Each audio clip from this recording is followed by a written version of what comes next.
ഇന്നത്തെ വീഡിയോയിൽ VFAയുടെ പ്രീവിയസ് ഇയേഴ്സിൽ ചോദിച്ചിട്ടുള്ള സയൻസ് ചോദ്യങ്ങളാണ്.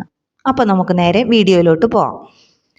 ഫസ്റ്റ് ക്വസ്റ്റ്യൻ, പല്ലിന്റെ ആന്തരഘടന ചുവടെ തന്നിരിക്കുന്നു. ഇവയിൽ ശരിയായ ജോഡികൾ ഏവ? പല്ലിന്റെ ആന്തരഘടന ചുവടെ തന്നിരിക്കുന്നു. ഇവയിൽ ശരിയായ ജോഡികൾ ഏവ? 34ാമത്തതാണ്. അതിന്റെ ആൻസർ ബി, ഓപ്ഷൻ ബി ആണ് ആൻസർ. അതായത് 3ഉം 4ഉം ശരി. മൂന്നാമത്തത് എന്താ നമുക്കത് പറയാം. മൂന്നാമത്തത് പൾപ്പ് ക്യാവിറ്റി. പൾപ്പ് ക്യാവിറ്റി എന്ന് വെച്ചാൽ പല്ലിന്റെ ഏറ്റവും ആന്തരഭാഗമാണ് പൾപ്പ് ക്യാവിറ്റി. അത് ശരിയാണ്. സിമന്റവും ശരിയാണ്. പല്ലിനെ മോണയിൽ ഉറപ്പിച്ചു നിർത്തുന്ന യോജക കലയാണ് സിമന്റം. ബാക്കി രണ്ടും തെറ്റാണ്. നെക്സ്റ്റ് ക്വസ്റ്റ്യൻ, ചുവടെ കൊടുത്തിരിക്കുന്നവയിൽ ആന്റി സ്റ്റെറിലിറ്റി ജീവകം എന്നറിയപ്പെടുന്നത് ഏതാണ്? ചുവടെ കൊടുത്തിരിക്കുന്നവയിൽ ആന്റി സ്റ്റെറിലിറ്റി ജീവകം എന്നറിയപ്പെടുന്നത് ഏതാണ്? അതിൻ്റെ ആൻസർ ഓപ്ഷൻ സി ആണ്. ജീവകം ഇ ആണ് ആന്റി സ്റ്റെറിലിറ്റി ജീവകം എന്നറിയപ്പെടുന്നത്. ഇതിൽ നിന്ന് നമുക്കൊരു കാര്യം മനസ്സിലാക്കാൻ പറ്റും. നമ്മൾ വൈറ്റമിൻ ജീവകം അതിനെക്കുറിച്ച് നമ്മൾ കറക്റ്റും അതിൻ്റെ പേരുകളും അതിൻ്റെ രാസനാമങ്ങളും അത് കറക്റ്റായിട്ട് നമ്മൾ പഠിക്കണം. പിന്നെ പല്ലിൻ്റെ ആന്തരഘടന അത് SCERT ടെക്സ്റ്റിൽ അത് കറക്റ്റായിട്ട് വിശദീകരിച്ച് കൊടുത്തിട്ടുണ്ട്. അതും പഠിക്കുക.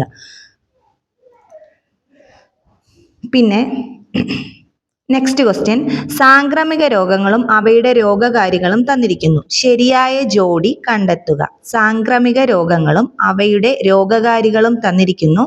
ശരിയായ ജോഡി കണ്ടെത്തുക. 36ാമത്തത് സി ആണ്.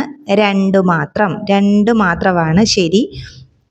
അതായത് എലിപ്പനിയുടെ രോഗകാരിയാണ് ലെപ്റ്റോസ്പൈറ. അതായത് ബാക്കി 3 തെറ്റാണ്. ഞാൻ ഓപ്ഷൻസ് മാത്രം വിശദീകരിച്ചുകൊണ്ടുള്ള വീഡിയോ ചെയ്യുന്നതായിരിക്കും. ഇപ്പോൾ എത്രയും പ്രീവിയസ് ക്വസ്റ്റ്യൻസ് എത്തിക്കാവോ അത്രയും എത്തിക്കുകയാണ്. അപ്പോൾ എവിടെ നിന്നൊക്കെയാണ് ഹോട്ട് ടോപ്പിക്സിൽ നിന്നും വന്നതെന്ന് മനസ്സിലാവുമല്ലോ. അപ്പോൾ ഇനി ഓപ്ഷനും കൂടെ പറയുമ്പോൾ നമ്മൾ ഇത് കൂടുതലും കവർ ചെയ്യാൻ പറ്റത്തില്ല. ഇതിൻ്റെ വീഡിയോ ഇത് മുഴുവൻ കഴിഞ്ഞിട്ട് ഇതിൻ്റെ എല്ലാം വിശദീകരിച്ചിട്ടുള്ള വീഡിയോ വരുന്നതായിരിക്കും, ഓപ്ഷൻസും കൂടെ വിശദീകരിച്ചിട്ടുള്ളത്.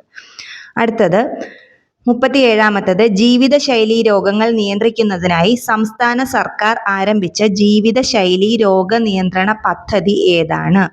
ജീവിതശൈലി രോഗങ്ങൾ നിയന്ത്രിക്കുന്നതിനായി സംസ്ഥാന സർക്കാർ ആരംഭിച്ച ജീവിതശൈലി രോഗ നിയന്ത്രണ പദ്ധതി ഏതാണ്?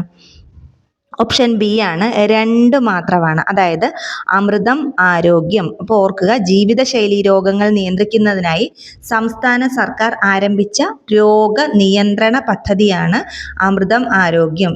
ജീവിതശൈലി രോഗങ്ങളാണ്. അടുത്തത്, ചുവടെ കൊടുത്തിരിക്കുന്നവയിൽ ജനിതക രോഗങ്ങൾ വരുന്ന ജോഡി ഏതാണെന്നാണ്. ചുവടെ കൊടുത്തിരിക്കുന്നവയിൽ ജനിതക രോഗങ്ങൾ വരുന്ന ജോഡി ഏതാണ്? 38ാമത്തത് ബി, 2 മാത്രമാണ്. അതായത് ഹീമോഫീലിയ, സിക്കിൾ സെൽ അനീമിയ. ഇത് രണ്ടുമാണ് ജനിതക രോഗങ്ങൾ. ഹീമോഫീലിയ ഒരു ജനിതക രോഗമാണ്. സിക്കിൾ സെൽ അനീമിയയും ജനിതക രോഗമാണ്. ബാക്കിയൊന്നും ജനിതക രോഗമല്ല. എയ്ഡ്സ്, ഹെപ്പറ്റൈറ്റിസ്, പോളിയോ, ടെറ്റനസ് അതൊന്നും ജനിതക രോഗങ്ങളല്ല. ഓക്കെ,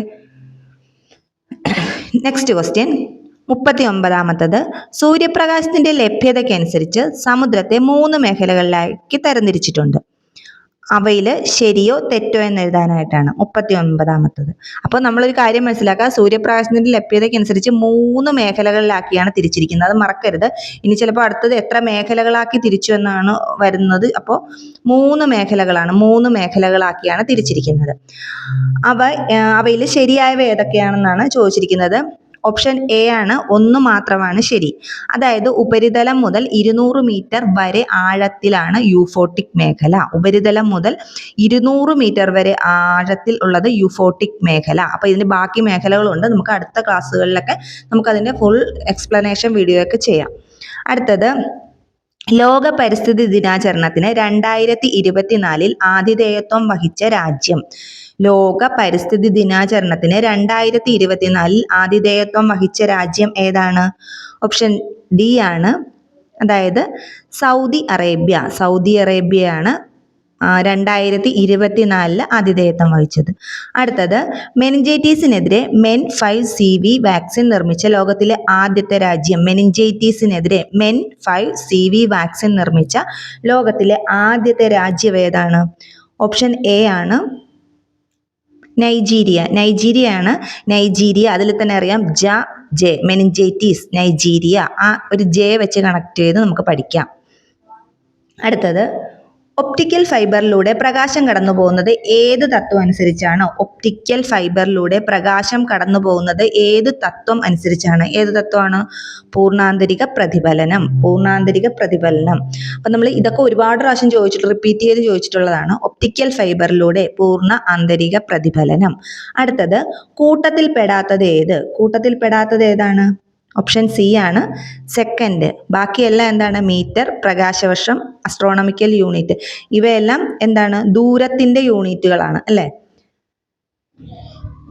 അടുത്തത് ഒരു കോൺകേവ് ദർപ്പണത്തിന് മുമ്പിൽ 10 സെന്റിമീറ്റർ അകലെ പ്രകാശിക്കുന്ന വസ്തു വെച്ചപ്പോൾ അതിന്റെ യഥാർത്ഥ പ്രതിബിംബം ദർപ്പണത്തിൽ നിന്നും 40 സെന്റിമീറ്റർ അകലെ രൂപപ്പെടുന്നു.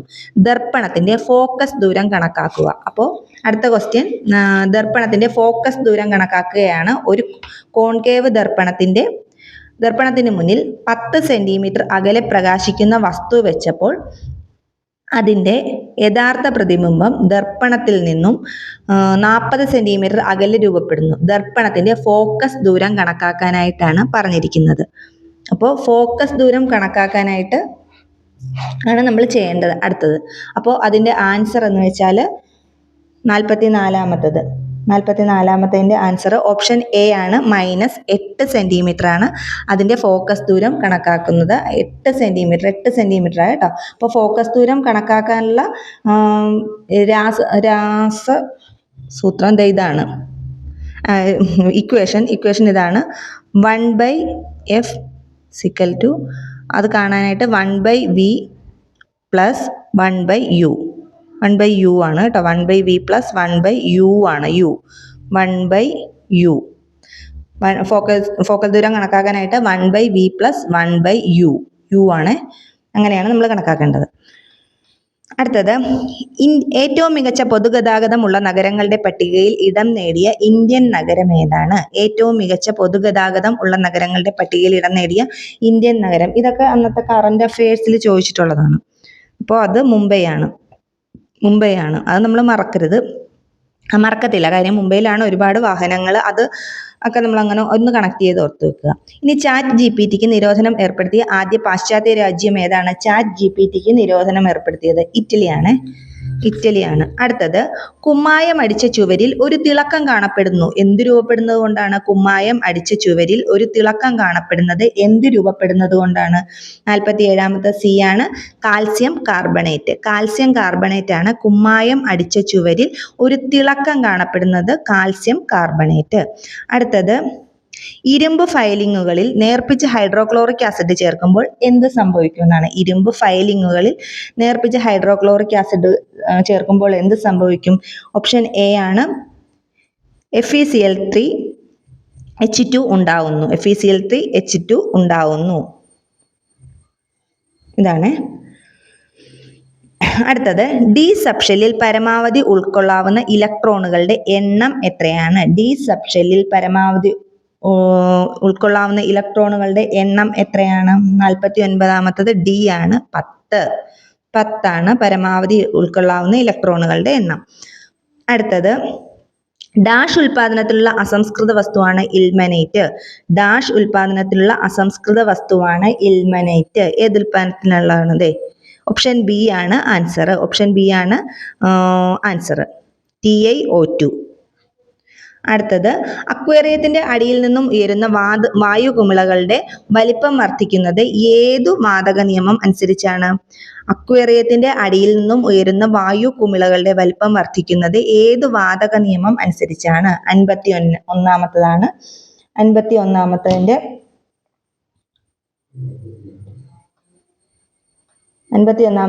ആൻസർ ഓപ്ഷൻ എ ആണ് ബോയിൽ നിയമമാണ് അക്വേറിയത്തിന്റെ അടിയിൽ നിന്നും ഉയരുന്ന വായു കുമിളകളുടെ വലിപ്പം വർദ്ധിക്കുന്നതിന് കാരണം.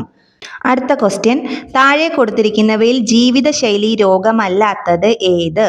താഴെ കൊടുത്തിരിക്കുന്നവയിൽ ജീവിതശൈലി രോഗമല്ലാത്തത് ഏതാണ്?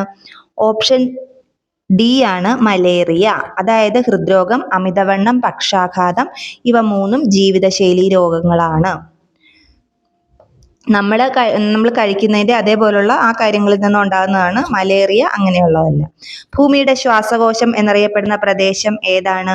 ഭൂമിയുടെ ശ്വാസകോശം എന്നറിയപ്പെടുന്ന പ്രദേശം ആമസോൺ മഴക്കാടുകൾ. മന്തുരോഗം ഒരു വ്യക്തിയിൽ നിന്നും മറ്റൊരു വ്യക്തിയിലേക്ക് വ്യാപിപ്പിക്കുന്ന ജീവി ഏത്?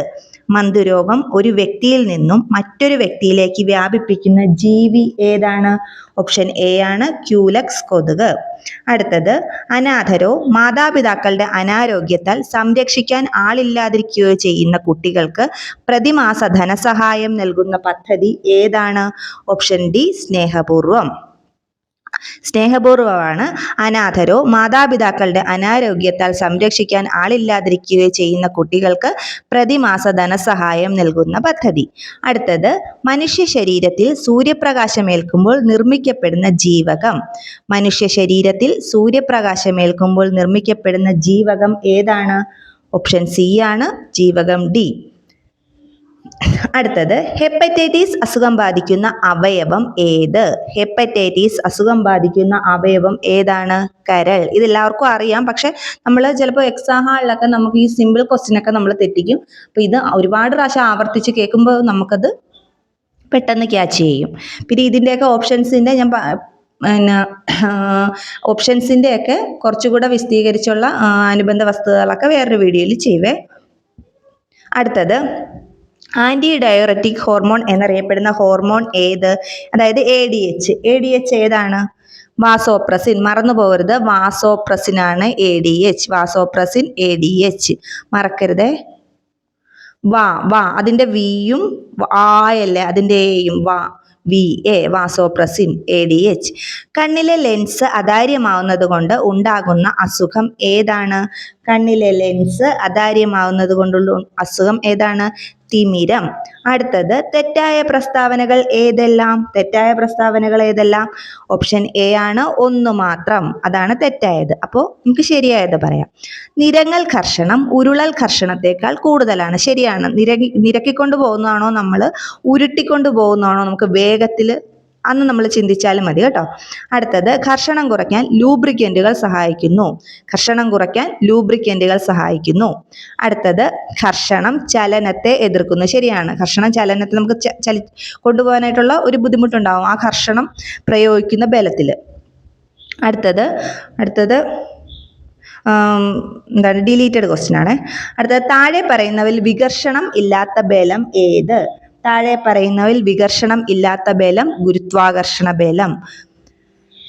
അപ്പോൾ അതാണ് വികർഷണം ഇല്ലാത്ത ബലം.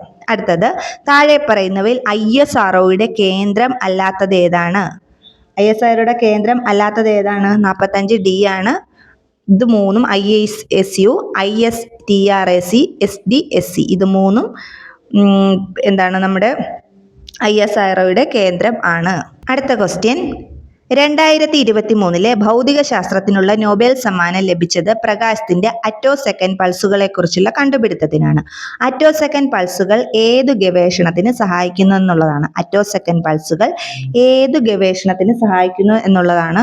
അതായത് ഇലക്ട്രോൺ, ദ്രവ്യം എന്നിവയുടെ സ്വഭാവത്തെക്കുറിച്ചുള്ള ഗവേഷണത്തിന് സഹായിക്കുന്നു. ഇലക്ട്രോൺ, ദ്രവ്യം എന്നിവയുടെ സ്വഭാവത്തെക്കുറിച്ചുള്ള ഗവേഷണത്തിന് സഹായിക്കുന്നു. അപ്പോൾ ഇതൊക്കെ 2023 അതാണ് കൂടുതലും ഒന്നും പറയാത്തത്. ലിറ്റ്മസ് ലായനി അമ്ലമോ ക്ഷാരമോ അല്ലാത്തപ്പോൾ അതിൻ്റെ നിറം ഏത്? ലിറ്റ്മസ് ലായനി അമ്ലമോ ക്ഷാരമോ അല്ലാത്തപ്പോൾ അതിൻ്റെ നിറം ഏത്? അതായത് ആസിഡോ അൽക്കലിയോ അല്ലാത്തപ്പോൾ അതിൻ്റെ നിറം ഏതാണെന്ന് ലിറ്റ്മസ് ലായനിയിൽ പർപ്പിൾ നിറമാണ്. അടുത്തത്, pH പേപ്പറിൽ കാണിച്ചിരിക്കുന്ന ശുദ്ധജലത്തിൻ്റെ നിറം ഏത്? pH പേപ്പറിൽ കാണിച്ചിരിക്കുന്ന ശുദ്ധജലത്തിൻ്റെ നിറം ഏതാണ്? പച്ച. അപ്പൊ ശുദ്ധജലത്തിന്റെ നിറം pH പേപ്പറിൽ പച്ച. അടുത്തത് ഒരു മൂലകത്തിന്റെ W അറ്റോമിക ഭാരവും N അറ്റോമിക് സംഖ്യയും ഉണ്ട്. എന്നാൽ അതിലെ ആറ്റത്തിന്റെ ന്യൂക്ലിയസിലെ പ്രോട്ടോണുകളുടെ എണ്ണം എത്ര? ഇത് മനസ്സിലായല്ലോ. പ്രോട്ടോണുകളുടെ എണ്ണം എങ്ങനെയാ കാണുന്നതെന്നുള്ളതാണ്. W-N ആണ്. W-N ആണ് പ്രോട്ടോണുകളുടെ എണ്ണം കാണുന്നത്. അങ്ങനെയാണ് കാണുന്നത്. മൈനസ് ചെയ്യുകയാണ്. അടുത്തത് ലോഹങ്ങളിലൊന്ന് മെർക്കുറി ആണെങ്കിൽ ആ ലോഹസങ്കരം എന്തു പേരിൽ അറിയപ്പെടുന്നു? ലോഹങ്ങളിലൊന്ന് മെർക്കുറി ആണെങ്കിൽ ആ ലോഹസങ്കരം എന്ത് പേരിൽ അറിയപ്പെടുന്നു? അമാൽഗം. അടുത്തത് ഭക്ഷണ ക്യാനുകൾ സിങ്കിന് പകരം ടിൻ കൊണ്ട് പൊതിഞ്ഞിരിക്കുന്നത് എന്താണ്? എന്തുകൊണ്ട് ഭക്ഷണ ക്യാനുകൾ സിങ്കിന് പകരം ടിൻ കൊണ്ട് പൊതിഞ്ഞിരിക്കുന്നത് എന്തുകൊണ്ടാണെന്നാണ് ചോദിച്ചിരിക്കുന്നത്. ഓപ്ഷൻ സി ആണ്. സിങ്ക് ടിന്നിനേക്കാൾ കൂടുതൽ റിയാക്റ്റീവ് ആണ്. സിങ്ക് ടിന്നിനേക്കാൾ കൂടുതൽ റിയാക്റ്റീവ് ആണ്. അപ്പോൾ ഈ ക്വസ്റ്റ്യൻ പേപ്പർ നമുക്ക് നോക്കുമ്പോൾ അതായത് നമ്മൾ കൂടുതൽ ആ pH മൂല്യം അതിൻ്റെ ആ ഒരു അങ്ങനെ ലിറ്റ്മസ് ലായനി pH മൂല്യം അങ്ങനെയൊക്കെ ഉള്ള കാര്യങ്ങളിലാണ് ഈ ക്വസ്റ്റ്യൻ പേപ്പറിൽ നമുക്ക് സയൻസിന് കൂടുതൽ പ്രാധാന്യം കൊടുത്തിരിക്കുന്നത്. അപ്പോൾ പിന്നെ നമ്മൾ ഇതെല്ലാം SCERT ബേസ് ചെയ്തിട്ടുള്ള ക്വസ്റ്റ്യൻസും ആണ്. പിന്നെ കുറച്ച് നമ്മുടെ ശരീരത്തിൻ്റെ ആ ഒരു ഇതും കൂടെ ഉണ്ട്. ശരീരത്തിൻ്റെ നമുക്ക് എങ്ങനെയാണ് ഏതൊക്കെ പിന്നെ ജീവകങ്ങൾ കഴിഞ്ഞ ക്വസ്റ്റ്യൻ പേപ്പറിൽ നമ്മൾ ജീവകങ്ങളെ കുറിച്ചാണ് കൂടുതൽ പറഞ്ഞത്. അപ്പോൾ അത് ഇമ്പോർട്ടൻ്റ് ടോപ്പിക്കാണ്, അത് പഠിക്കുക. പിന്നെ ഇന്നത്തെ വീഡിയോ ഇത്രയേ ഉള്ളൂ. ഇത് ഒരു എന്താ വെച്ചാൽ ഒരുപാട് നമുക്ക് വരുമ്പോൾ നമുക്ക് പറഞ്ഞു തരാനും ബുദ്ധിമുട്ടായിരിക്കും. നിങ്ങൾക്ക് കേൾക്കുന്നവർക്കും അത് ബുദ്ധിമുട്ടായിരിക്കും. അപ്പോൾ ഇതിൻ്റെ അടുത്ത പാർട്ട് നാളെ തന്നെ അപ്ലോഡ് ചെയ്യുന്നതായിരിക്കും. മുഴുവൻ ഇതില്ല, പാർട്ട് 1 ആണ്. അടുത്ത പാർട്ട് നാളെ അപ്ലോഡ് ചെയ്യുന്നതായിരിക്കും. അപ്പോൾ ചാനൽ ഇഷ്ടപ്പെട്ടെങ്കിൽ ഒന്ന് സബ്സ്ക്രൈബ് ചെയ്യുക, ലൈക്ക് ചെയ്യുക, ഷെയർ ചെയ്യുക. നമ്മൾ ഒരുപാട് PYQ ചെയ്ത് വരുമ്പോഴാണ് നമുക്ക് കൂടുതൽ ഇമ്പ്രൂവ് ആകുന്നത്. രാവിലെ നമ്മൾ എല്ലാ ലെവലിൻ്റെയും ക്വസ്റ്റ്യൻ പേപ്പർ അപ്ലോഡ് ചെയ്യുന്നതായിരിക്കും 10:30. വൈകുന്നേരം 8 മണി, രാത്രി 8 മണിക്ക് VFAയുടെ മാത്രം ഇത്രയും നാളത്തുള്ളത് കേട്ടോ. അപ്പോൾ ഇതിൻ്റെ ബാക്കി അടുത്ത പാർട്ട് നെക്സ്റ്റ് വീഡിയോയിലുണ്ടാകും. അപ്പോൾ എല്ലാവർക്കും താങ്ക് യു.